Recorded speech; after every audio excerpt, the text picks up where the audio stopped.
Ang intense ng mga kaganapan ngayon sa abot kamay na pangarap sapagkat sasabog ang galit ni Doc Robert kay Zoe dahil sa malalaman na niya ang totoong nangyari sa kanyang amang si Lolo Pepe.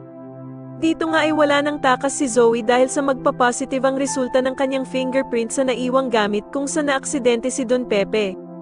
Samantala ay maggagalaiti naman itong si Moira sa anak niyang si Zoe dahil nga sa gusto na nitong umamin sa ginawa niya kay Don Pepe dahil sa palaging pagpaparamdam daw nito sa kanya. Sasabihin nga ni Zoe na hindi na daw kinakaya ng konsensya niya na patuloy pang ilihim ang kanyang krimen na nagawa sa Lolo Pepe niya at gusto na nga daw niya itong aminin. Sasabihin naman ng bruhang si Moira na hindi niya pwedeng aminin ang ginawa niya kay Don Pepe at plano niya nga daw na umalis sila ng bansa at magpakalayo-layo kung magpa-positive ang fingerprint nito sa naiwang gamit sa tulay.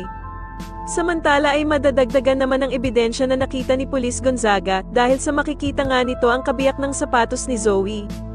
Dito nga ay lalabas na ang resulta ng fingerprints at bukod tanging isa lamang daw ang nagmatch dito at eto nga ay si Zoe.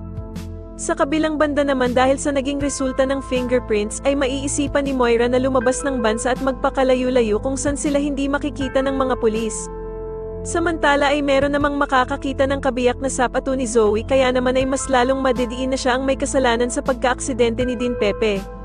Sa tingin niyo magawan pa din kaya ng paraan ni Moira na makaligtas ang anak niyang si Zoe, matapos mag-positive ang fingerprint nito, mas lalo na nga talagang nagiging exciting ang mga susunod na kaganapan kaya naman ay mas lalo pa nating abangan ang mas lalong gumigandang abot kamay na pangarap. Maraming salamat po sa inyong panonood at sana po ay mas subscribe niyo ako. Maraming salamat po.